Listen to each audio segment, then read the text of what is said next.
Hey, Mike. Yeah, what's happening? Let's face it, running a small business is a roller coaster of emotions. The reality is there's no way to completely avoid the chaos, but the people, processes, and systems you built into your business can be the difference between thriving and sinking. Yeah. If you're a business owner or entrepreneur feeling the chaos creep into every area of your life, you need the Organized Chaos Podcast, hosted by Trainio founder and CEO Chris Ronzio. You don't need another podcast with thought leadership fluff.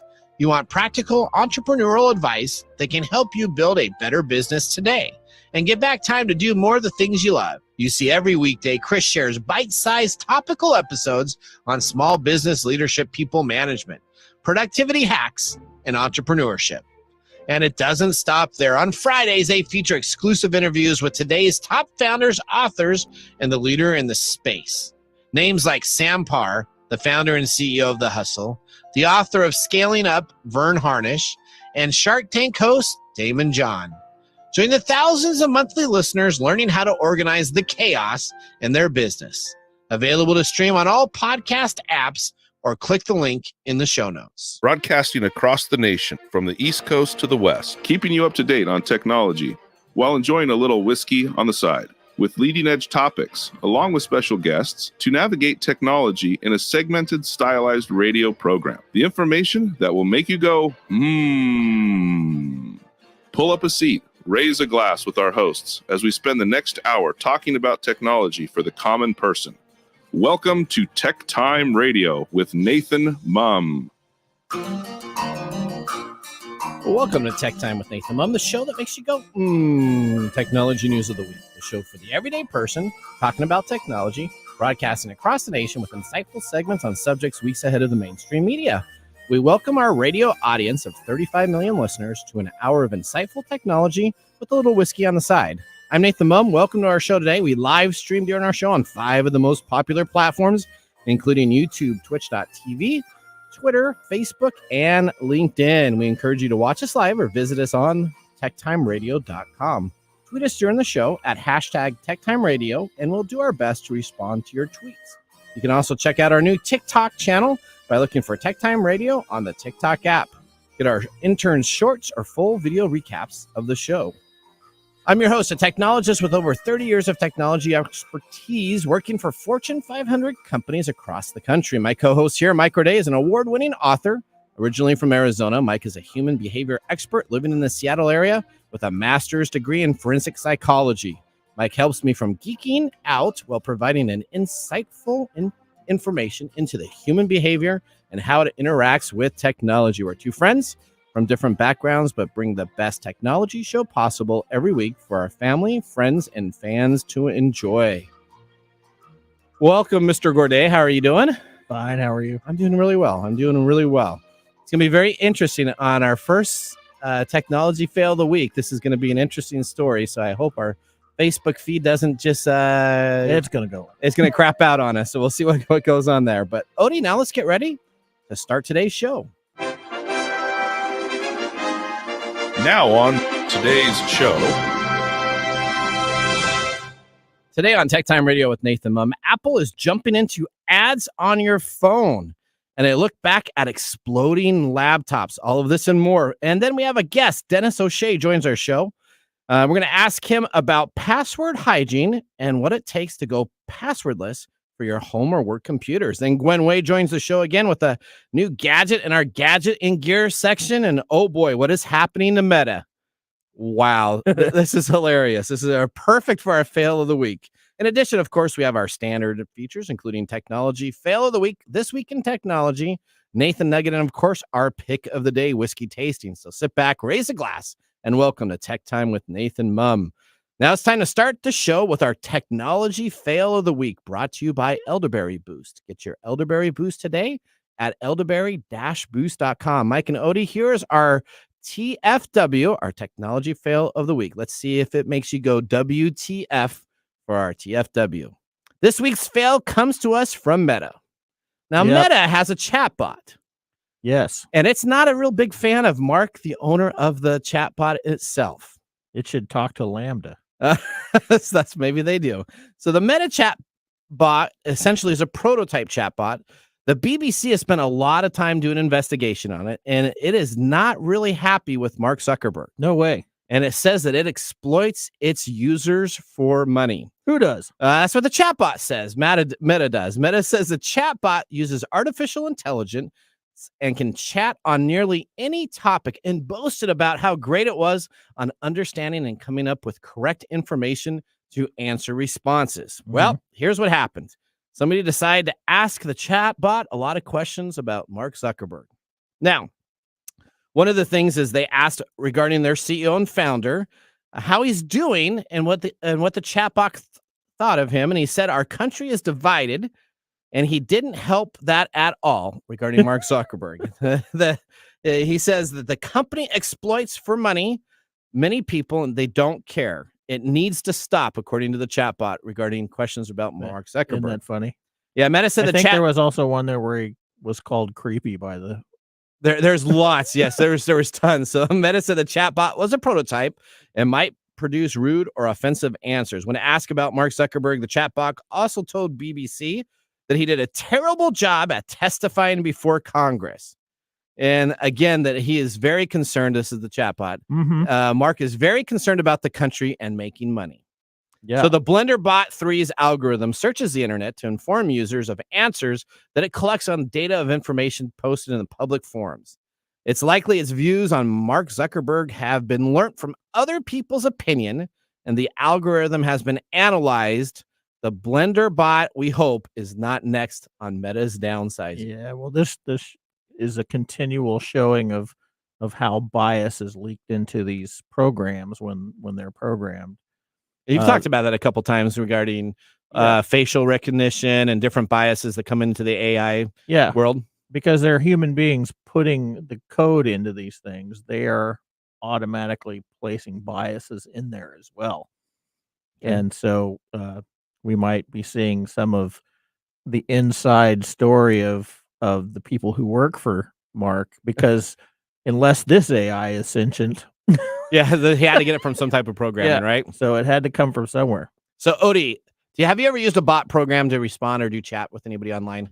Yeah, and I hate all of them. You hate all of them? Yeah. Do you just specifically the one for the FAFSA? Yeah? Yeah, that is a complete, annoying, nowhere near helpful bot. So a lot of them are pre-programmed with auto responses, right? So yes. you know the customer one, the service. most irritating one I've done is the cable company. A Comcast one? Yes. Okay. Because I will ask it a question and there's fake typing. I'll get that answer for you. Oh, that's when you're on the air. Oh, I love that. When you call in on those too? The dumbest thing ever. It's like, hang on, we're looking at that version. Click.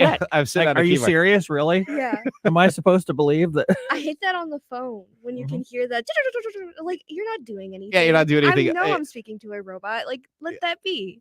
That is. So, robots, though, are 85% of businesses now use some type of robot or chat bot to help they call my phone business. all the time. Do they really? I get robocalls every day. Yeah, I keep having somebody trying to buy some property. They think I have property up in Vancouver, British Columbia. You should sell it to them. I'm gonna. Maybe I should. There you go. Well, that was our Elderberry Boost TFW, our technology fail of the week. Well, Mike. Well, I hope Mark. His feelings weren't hurt. Yeah, I hope his feelings weren't hurt. I bet you got a little bit mad though. I'm sure he would have gotten mad. There might be some people that are missing their jobs soon. Come next week. That's right. All right. Well, of course, we have our whiskey tasting here in the commercial. We're going to see if we like our whiskey pick of the day. If it gets 0, 1, or 2 thumbs up at the end of the show, we want to make sure you listen all the way through to pick up a few interesting facts, of course, on our Mark's Mumbles. I'm sure they'll make you go, on Whiskey Facts Today. Do you know today is a very important day? It's the National Rum Day. August 16th is officially known as National Rum Day. Really? Isn't this like the second time the show has fallen on a national liquor day? Well, I think there's a liquor one for like every day. Every day. It's like Monday is National Bourbon Day. Tuesday is National Mark Rum just Day. loves this stuff. He sends all these emails. Hey, just want to let you know. So I made sure that everybody knows it's National Rum Day. Okay, it's National Rum Day. So if you have a Jack Sparrow Captain costume, Morgan, baby, just go on out there and dress up. All right. Well, now let's move on to the latest headlines in the world of technology. What's happening in the world of technology? This is our top stories in the first 5 minutes. All right, story number 1. Is Apple about to become an advertising giant? Let's listen to what Sarah Lane has to say about this. Todd Teresi, who is the VP in charge of Apple's ad group, wants to grow its revenue from the $4 billion a year to double digits. So that would be at least 150% of a markup for the company. Right now, Apple puts ads in its news and stock apps. You might have seen them before. The App Store also has ads, and in TV Plus for Friday Night Baseball. That to hit Teresi's desired revenue growth, Apple plans to expand ads to search results in Maps, also storefronts in Apple Books, Apple Podcasts, and there's always the option of an ad-supported Apple TV Plus tier. All right. Wow. So that's awesome. Well, here's I'm glad all you iPhone users are going to be, all happy. All so last year, Apple introduced the App Tracking Transparency app. It's the ATT app. They got all this praise because it would at least prompt you to see if they wanted to track you or not track you, right? But they track you anyway. Well, yes, they do track you. Everybody tracks you anyways. But here's what Apple's doing. Essentially, their board of directors got together and said, you know what, we need to be like some of these other companies, because currently Apple ad generates less than 1% of the company's revenue, $4 billion annually. So that's all that they get from their ad spend. No way. Comparing to companies like Meta, where ads make up 98% of the revenue, and Google makes up 90% of their of their total revenue by ads, Apple is dipping their foot into the ad market. They're expected in their first year to come out with this to increase that $4 billion annually all the way up to anywhere between $20 to $50 billion by unless doing everybody very kicks little up work. A fuss. Was that? Unless everybody kicks up a fuss. Oh, who's going to say they're going to I trade don't in their know, but iPhone? it's kind of an interesting prospect. You think about Google. Google is a completely online virtual free quote unquote tool. Search tool. Yep. Apple is not. Apple is a for-profit business. Yeah. So they're basically comparing themselves to Google, and they're saying, oh, well, Google gets all this money in ads. Maybe we can do it too. Well, do you know that actually in 2010, there was an application that was going to come out called the IAD, which is iAd, and it was actually talked about by Steve Jobs. I'm not that they were going to do this to all of the iPhone items, all the iPods, all the different integrations of different media listening devices, and essentially they put it on hold. And now they're saying that they're going to start following the piper, start going where the money is. Sure. And all these Apple investors are excited to follow that little piper to the bank. It's amazing all the money they're going to make. Yeah, it's amazing how much we as a species will put up with people shoving things into our faces. Yep. We're going to get them all the time. I'm going to be sitting there trying to look at my fantasy football scores, and all of a sudden, boop, do you want to buy this now? All right. All right. So story number 2 is for you. Yeah. Speaking of tracking. Yeah. So do you think as a parent, you're a parent. I am a parent. Do you think you should be able to track who your kids are messaging on their social messaging apps? Do I think that as a father?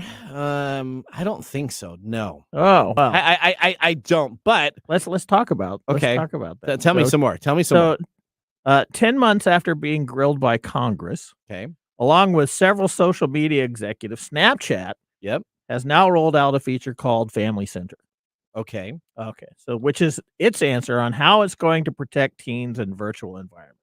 Well, I guess that's kind of good, though, because there's a lot of craziness that I didn't have growing up, per se, with these online world. Yeah, this is a macro view of what we all seen in the real world when we were growing up, right? So it's expanded. So the Family Center is going to allow parents to have some insight into who their children are communicating with on the popular messaging app Snapchat. Okay, how do they do that?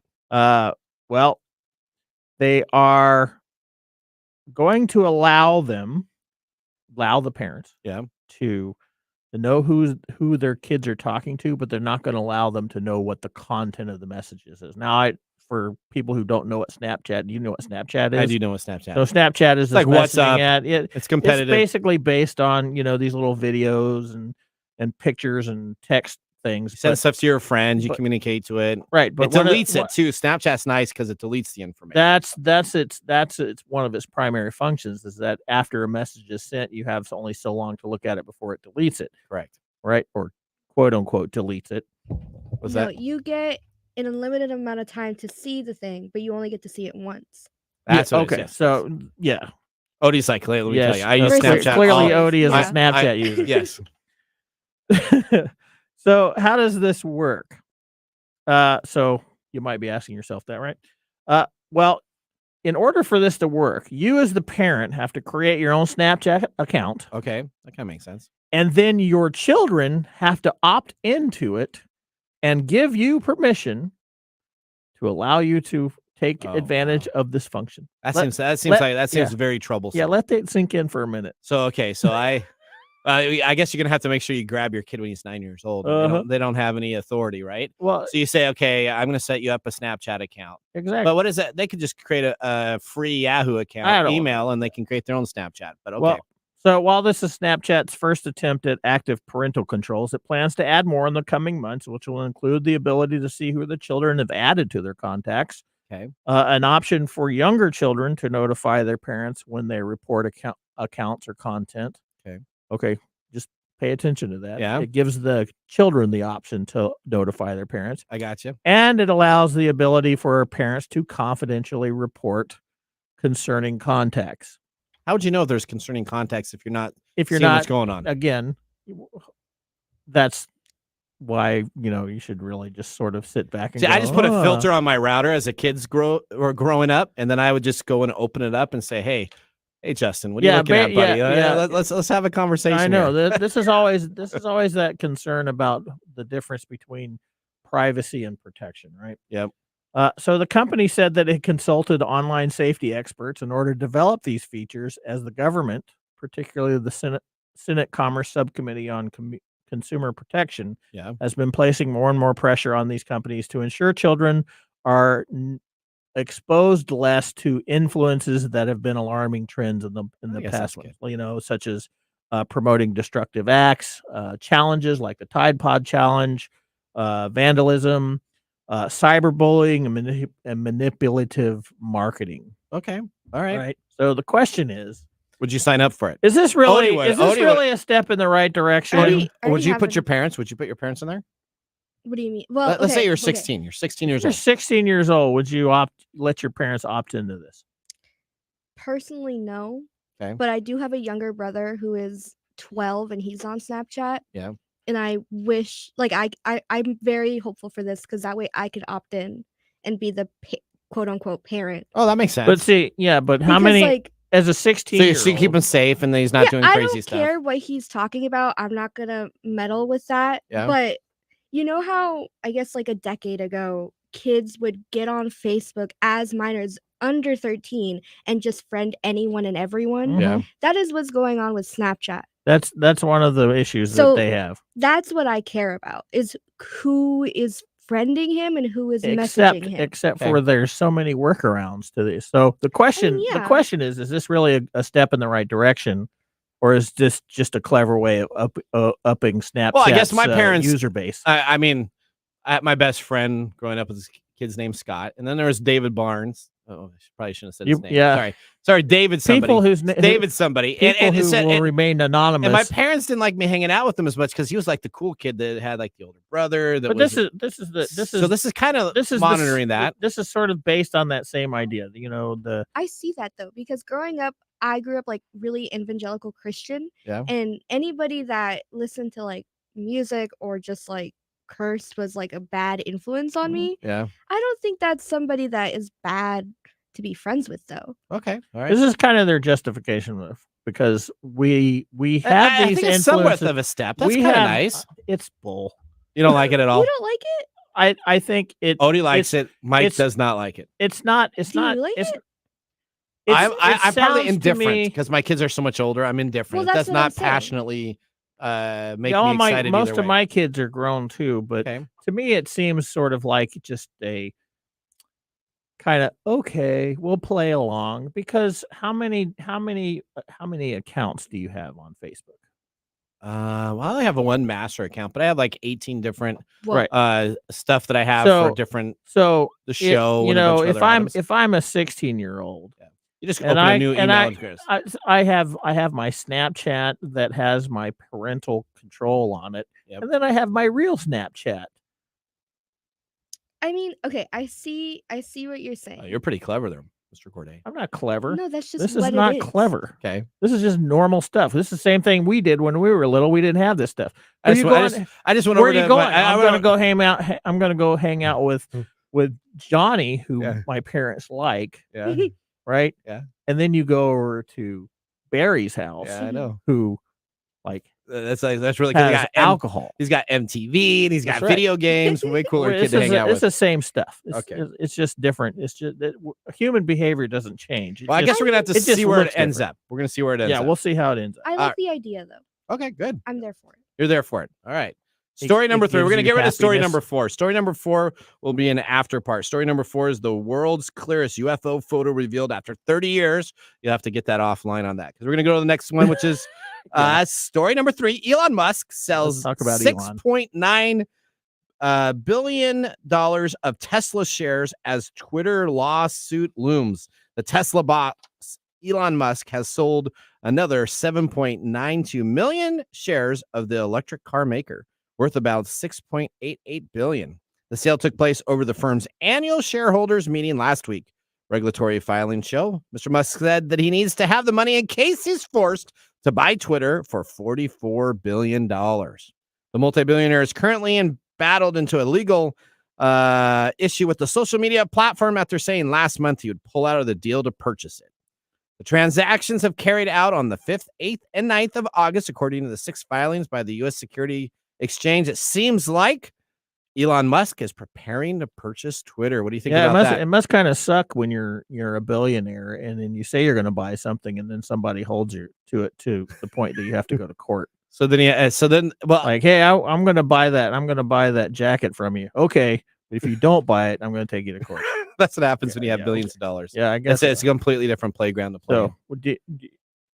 Do you think there's something in the offing here? So I think he's going to do this. This is what I think. We talked about this a Uh-huh. little bit. I think he's hoping that a ruling comes on down, and he's going to say, "Well, I don't want to buy it because of all these bots and all this stuff that I did." And they're going to make a difference in price, and he's going to probably save $5 billion, $8 billion because it's going to be a stock price value of within the last 90 days of when they make their decision, and then he's going to get it at a discounted price. sort of like when I sell my house and I want to sell it for this much money, and the tax assessor comes along and says this is worth this much, and I have to. Then the person that wants to buy the house can't get the loan because Dang it's only it. that. Yeah.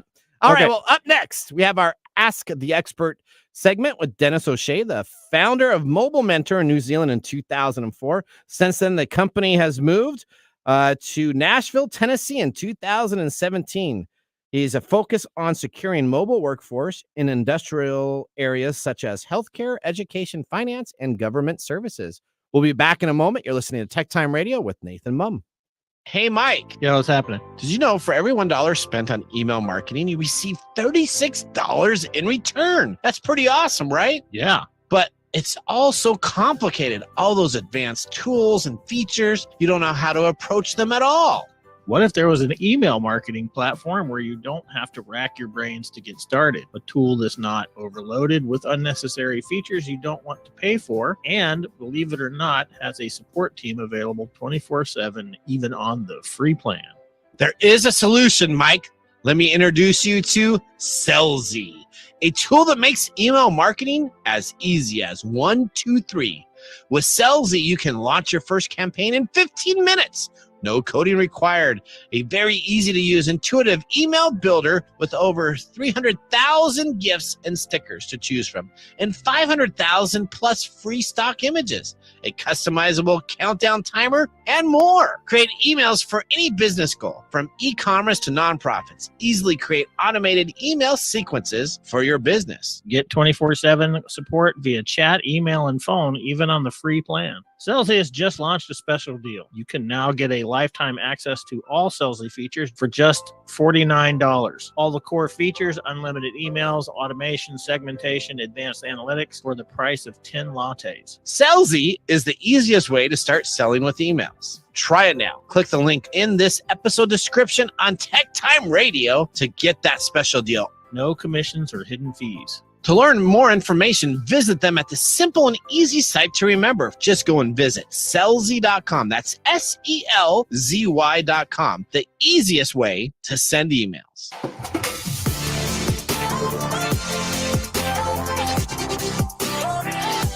Welcome back to Tech Time with Nathan Mumm. Tech Time Radio is an hour technology show that talks about current technology in a simple format without having to geek out. Mike and I just had our first whiskey tasting, and we are tasting today the Wilderness Trail Wheated Single Barrel Family Reserve. That's a big, big title. Mm-hmm. This is a private barrel pick, $69, 115th proof. Mm-hmm. And what do you think of it so far? It tastes good. It's got a really sharp bite to it. It kind of lingers, doesn't it? Yeah. All right. Well, here's what we got.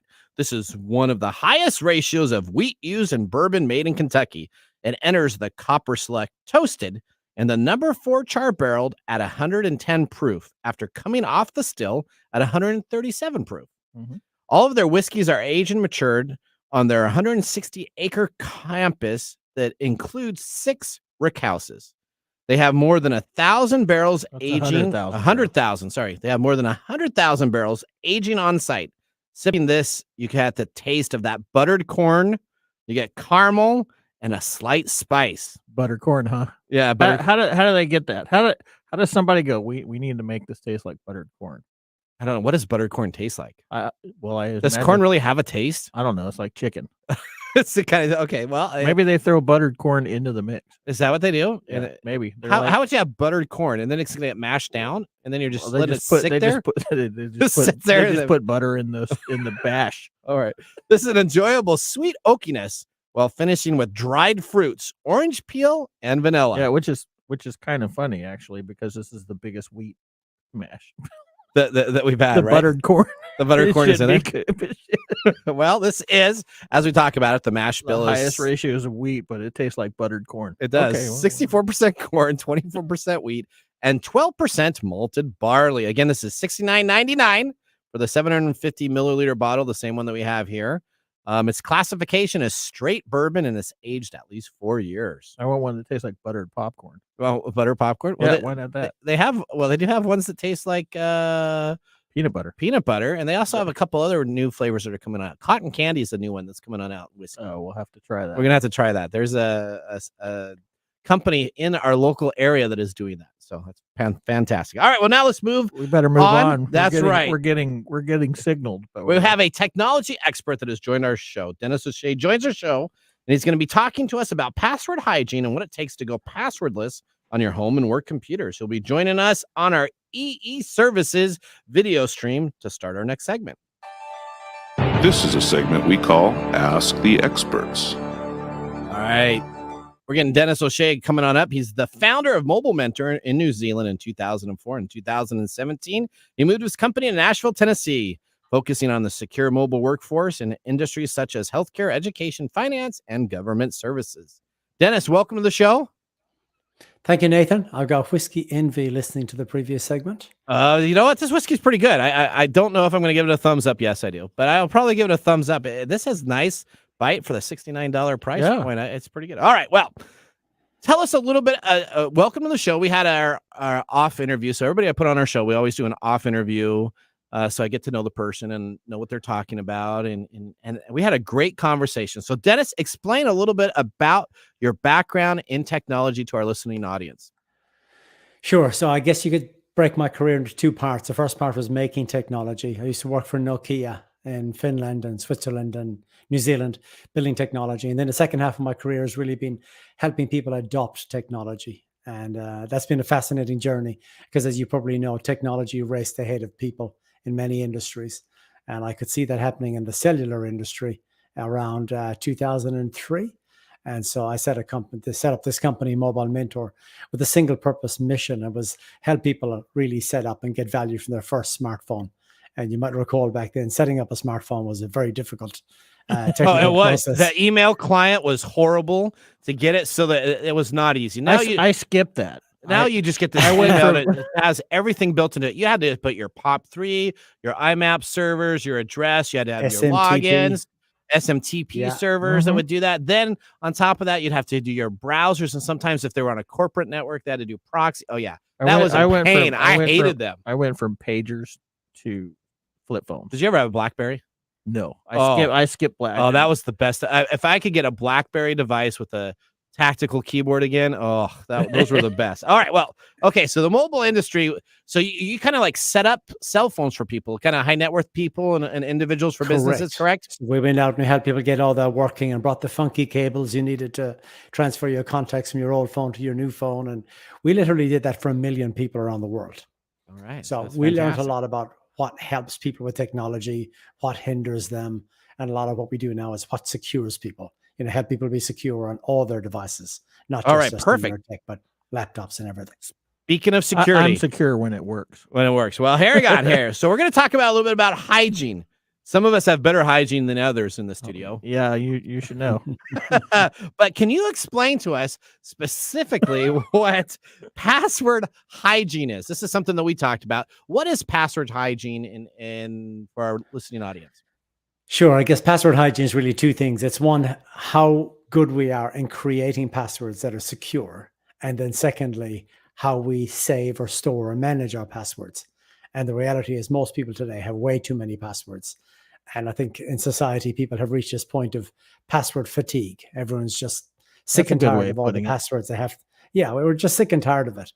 And we know now from research we've done and research done by other people that about 15% of people base their password on their pet's name, which is crazy when you think their pet's name, which is crazy when you think about the fact that people often share their pet's name on social media. And their birth date might also be in social media. So for many people, you take their pet's name and combine it with their date of birth or something as a street name, you've probably got a damn good chance of figuring out one of their passwords. And if you figure out one, you may get others. Does that surprise you? That does not. So my password's pretty secure. I have a capital letter to start out my password. It's capital P ASSWORD 123 exclamation point. And I get through every single one of the criteria to have a password. But I guess that wouldn't be very good hygiene, would it? Well, about 6% of people in the UK today, I know this would never happen in the US, but 6% of people in the UK use the word password as their password. So this is real. This is very real. I have one of my devices where I use a similar word system.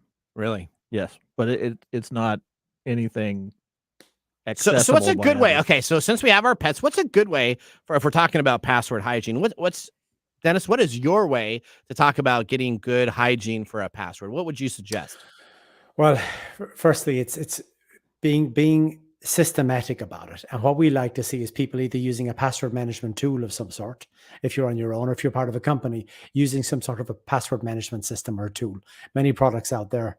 And if I mention a couple, there's LastPass and OnePass and a few others like that. They don't cost much. They've all got a free version.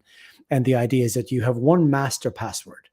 And I like to think of that as being a whole sentence. So it might be a sentence with 6 or 7 words, maybe a number or 2 in there.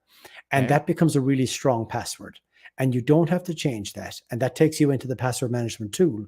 Once you're in there, you can have hundreds of accounts with all unique passwords, which are generated by the tool. So they're really strong, complex with numbers and characters and all that. And that then takes away the burden from our brains because, we're not walking databases. We can't manage all these passwords that have to be unique and have characters and numbers and all that. So we let the technology do it for us. But what we know now from our research is that only about 30% of people use a password management tool. And the harsh reality, only 30%. And we know that here in the US, from recent research, about 30% of people write their work passwords in a personal journal. So they're written down like in a notebook. Yep. And then about 25% of people have their work passwords in a personal app on their phone. And then about another 20% of people stick them in an Excel spreadsheet or a Word document that's on Dropbox or somewhere like that. So as a society, we're fatigued with passwords. We've got too many, and we're getting lazy in how we create new passwords. And we're also careless in how we save and store and manage our passwords. And we're clustering them. We're using more or less the same password for, say, our streaming accounts, and the same password for all our social accounts or finance accounts.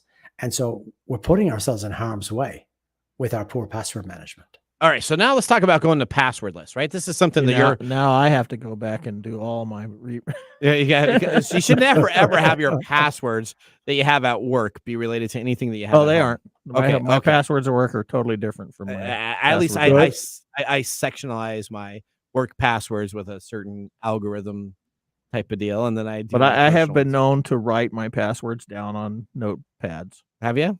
Yeah. Well, that's not like the worst thing. If you have the worst thing to do is to have an Excel spreadsheet on any computer, electronic devices that says password. Because then if someone hacks into your machine, they can just steal your Excel spreadsheet. Well, yeah, but people do that all the time. I know. I know. Okay. Well, I told you we human behavior doesn't change. This is all what he's saying is all just non-surprising at all. Okay. All right. So let's talk about passwordless here, Dennis. So you guys are passionate about this in your work field. Tell us what you do to actually enable passwordless logins. Well, let me explain what it is first, because I'm sure you've got listeners who are thinking, how on earth could you be passwordless? I know that was my reaction when I heard about it for the first time a few years ago.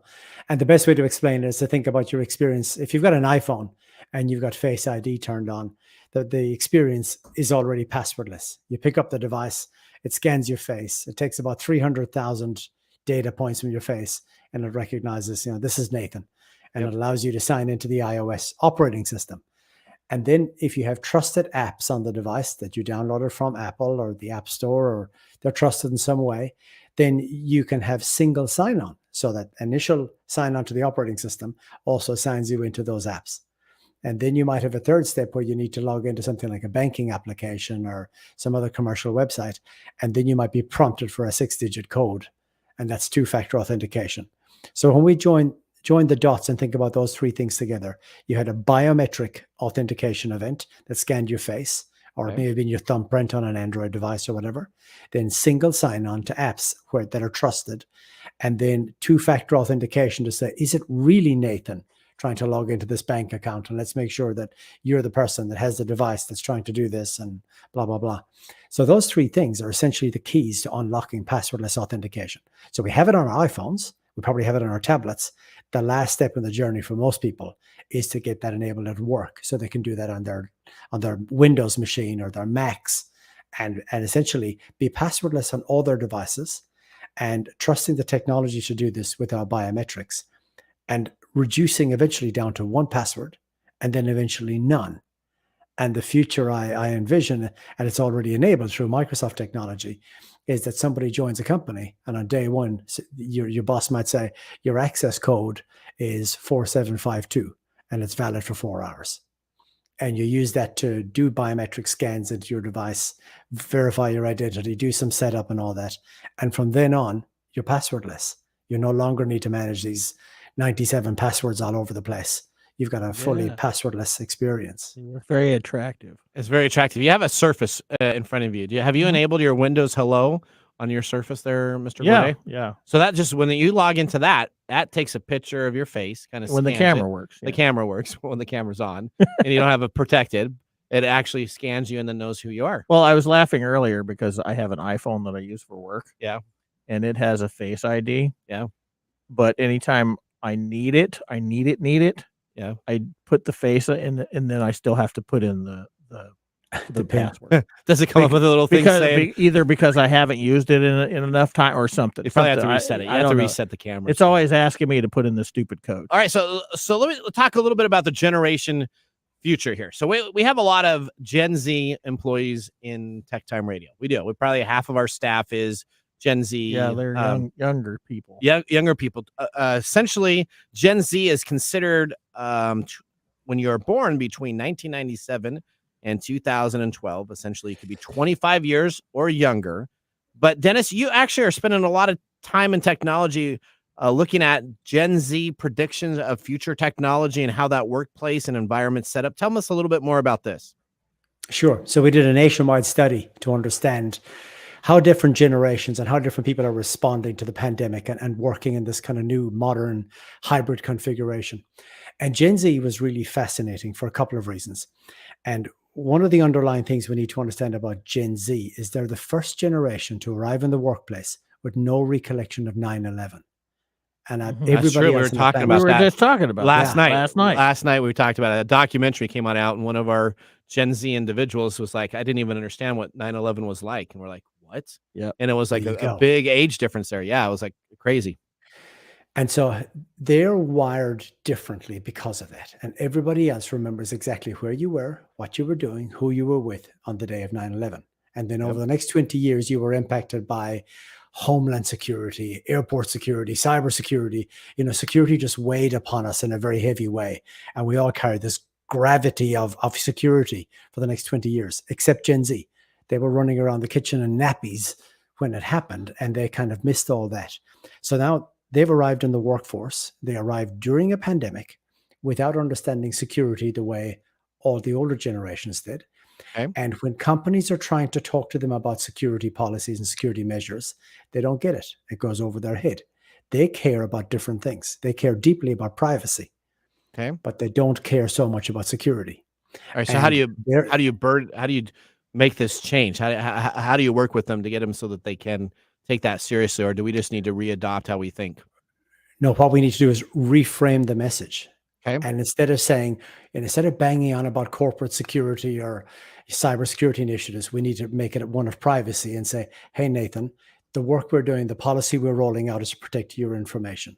We want to make sure that your personal details never get leaked. We want to make sure your social number, your salary, all that doesn't get sold on the dark web. So we want to protect you and your colleagues, and by extension, our patients, our customers, our citizens, our students. And when we frame it like that as a message of privacy, we get people's attention in a completely different way to talking about an abstract security initiative. Gotcha. All right, Dennis, how can people find out more information about you and get in touch with you? Sure. The company's name is Mobile Mentor, and we specialize in getting that balance between security and privacy, essentially making security invisible for the modern workforce. All right. And so you can find us at mobile-mentor.com, mobile-mentor.com. We're going to have you back on the show, and we'll talk a little bit more about some of the upcoming challenges with some password items also. So thank you very much, Dennis, for being a part of the show today. That ends our segment, Ask the Expert. Up next, we have our This Week in Technology. So it'd be a great time now to enjoy a little whiskey on the side. I'm your host, Nathan Mumm. We'll see you after this break.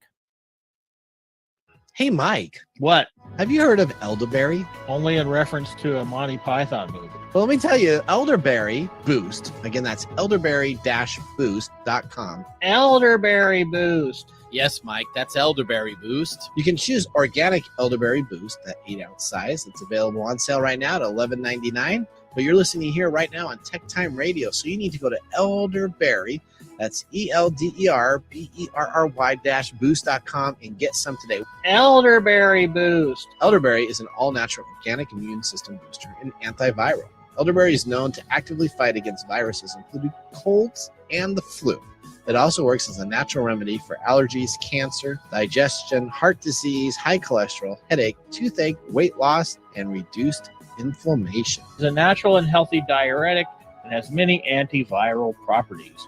While it is famous for fighting the flu, it is effective for any illness. Elderberry Boost was created to provide a quality organic elderberry to their customers. After searching years ago for a perfect elderberry syrup, none could be found, so they essentially created their own homemade recipe. If you would like to get 15% off your first order of Elderberry Boost, just put in the discount code TechTime at checkout. Again, that's elderberry-boost.com. Elderberry Boost. Hello, my name is Arthur, and my life's work is connecting people with coffee. Story Coffee is a small batch specialty coffee company that uses technology to connect people to each product resource, which allows farmers to unlock their economic freedom. Try our Medium Roast Founder Series coffee, which is an exotic bourbon variety that is smooth, fresh, and elegant at storycoffee.com. That's STORI coffee.com. Today you can get your first bag free when you subscribe at storycoffee.com with code TechTime. That's STORI coffee.com. And now, let's look back at this week in technology.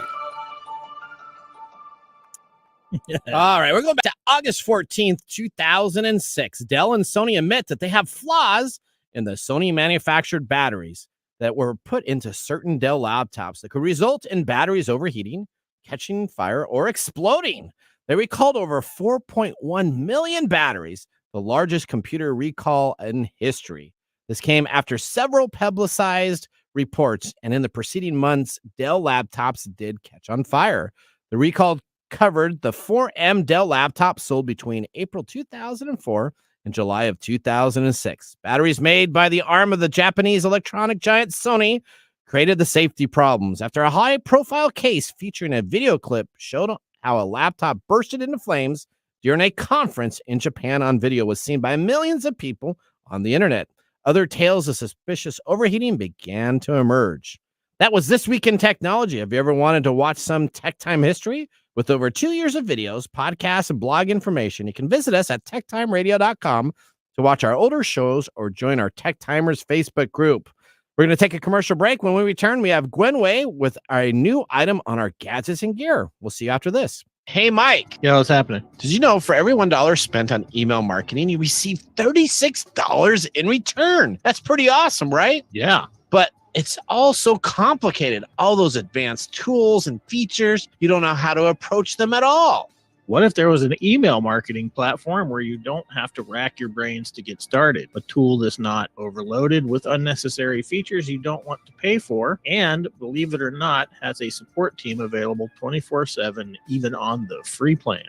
There is a solution, Mike.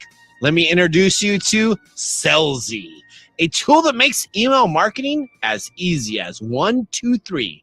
With Sellzy, you can launch your first campaign in 15 minutes. No coding required.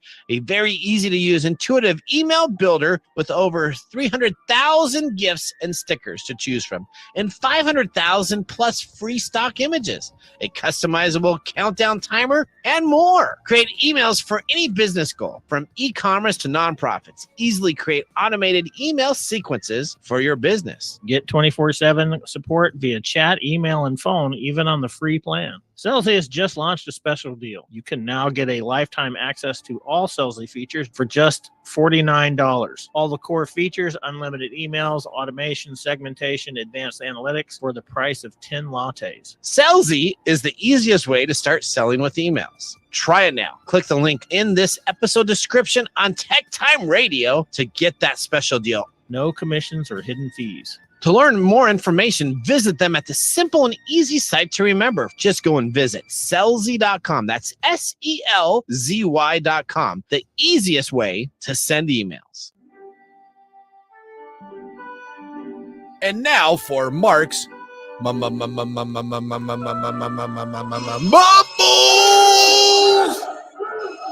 All right, we're talking about the Wilderness Trail Weeded Single Barrel Family Reserve, the private barrel pick, $69.99, 115 proof. Now, Mark has a couple comments to say. He says this was a special private barrel picked from Bevmo. I have no idea what Bevmo is, but maybe that's some special app or something. No, that's a store. Oh, is it a store? It's a store like Wine and More. Okay, well, I like my wine and more. So, okay. So it is at barrel strength rather than traditional 100 proof. The extra proof provides a bolder and brighter taste. It is recommended to go for that special store barrel pick on all whiskeys over the standard offering if given a chance.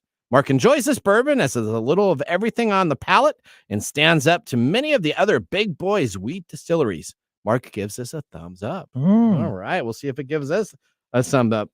At the end, a thumbs up. I just had the thumbs up. Blah, blah, blah. All right. Well, we're going to move right now to our producer and gadget extraordinaire, Gwen Way. What's new in our gadgets and gear? All right, Gwen, thank you for hanging on. Oh, we went a little, I know. I'm going to get in trouble on my review. We went a little long here, but we're going to have to get right to our gadget. What is the gadget we're talking about today so we can talk about that before the music plays itself out? Well, we will jump right into it. It is something called the Shargeek Capsule Gravity. Okay. If you remember correctly, my very first gadgets and gear over a year ago was for a battery pack from a company called Storm 2. Yes, my wife's still waiting for that to come. Exactly. We waited quite a while, but once it did come, it was brilliant. Okay, great. So the same manufacturer is back, and they're doing something called the Capsule Gravity. Okay. What it is in addition to a power bank, it's also a clock. and a timer. It's set up so that you can flip it over and do a countdown from anywhere from 5 minutes up to an hour. It also is set up as a Pomodoro timer. I don't know if you have any experience with it, but basically what it is a way of organizing your work. You set yourself a task, give yourself 25 minutes to work on it, and then have a 5-minute break and then do it again. And you kind of flip this thing up and down, don't you? Yeah, it's you like a flip it portable egg over, timer. Yeah. It's brightly colored, which is always fun. And you can You're see never through gonna it, right? So it's really got kind of that steampunk type of deal. You can see through it and see all the gadgets inside of it. Hey, now that's pretty cool. Steampunk was a thing. It All is. right, It This is really about cool. productivity, right? this is about productivity, and it has a bank that you can actually charge laptops with. It says. Exactly. You can charge your phone up to one time. You can charge about half a charge on your standard MacBook. It's using the same charging technology as the Storm 2, so it's Okay. a very rapid charge. And yeah, it's got a right. little bit of everything, honestly. Now, how can we find this, and how much does it cost, and how many people have backed it? So the easiest way to find it is to just go to Kickstarter.com and search for SharGeek. That's SHARGEEK.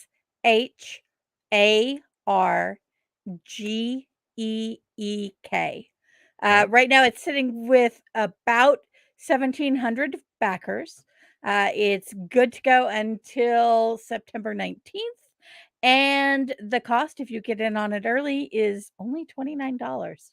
So I'd say $29 to be productive. Yeah. With a little exactly. clock. I'd say Okay. jump on that and get it purchased. All right, my wife is going to probably. So again, it is SHAR Geek Capsule Gravity on Kickstarter. Go and get that today, and honey, only buy 4 of them, please. Not too many for that. All right, They're amazing. Nathan's wife, buy as many as you need. Okay, there you go. Thank you so much, Gwen. We will see you in a couple weeks when we have our next gadgeting gear. All right, we're going to move now right into Mike's mesmerizing moment. This is Mike's mesmerizing moment, presented by Story Coffee. Visit storycoffee.com. All right, what's a good way to boost productivity there, Mike? Aside from using a portable egg timer? Yeah.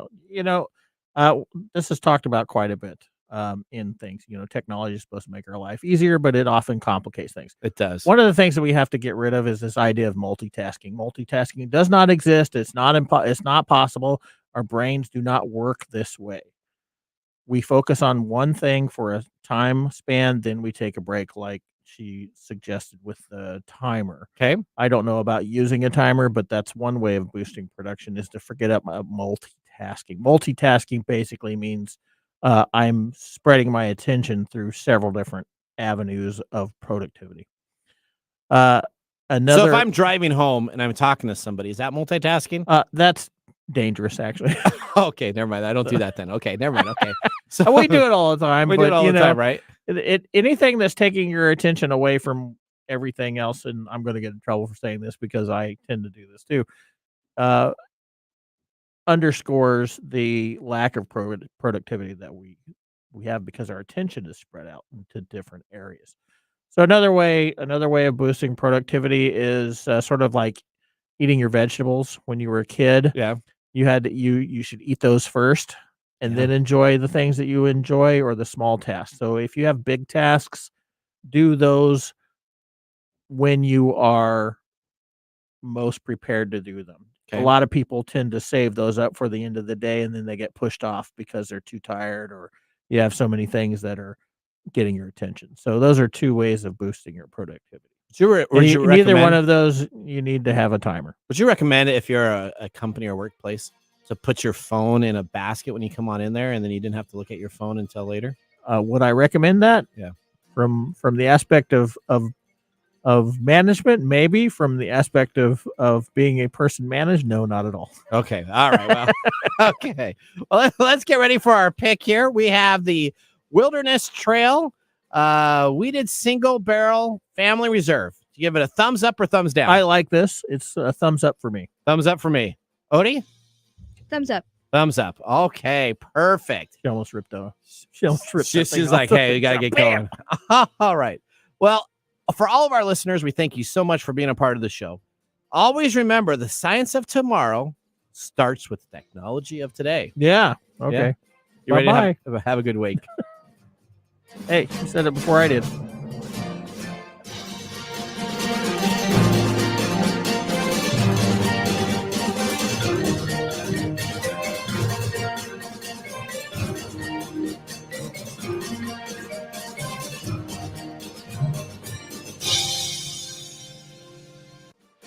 Thanks for joining us on TechTime Radio. We hope that you had a chance to have that moment today in technology. The fun doesn't stop there.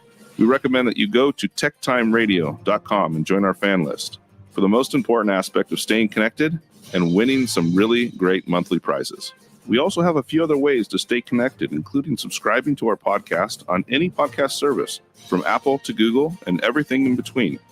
We're also on YouTube, so check us out on youtube.com/techtimeradio, all one word. We hope you enjoyed the show as much as we did making it for you. From all of us at TechTime Radio, remember, Mumm's the word. Have a safe and fantastic week.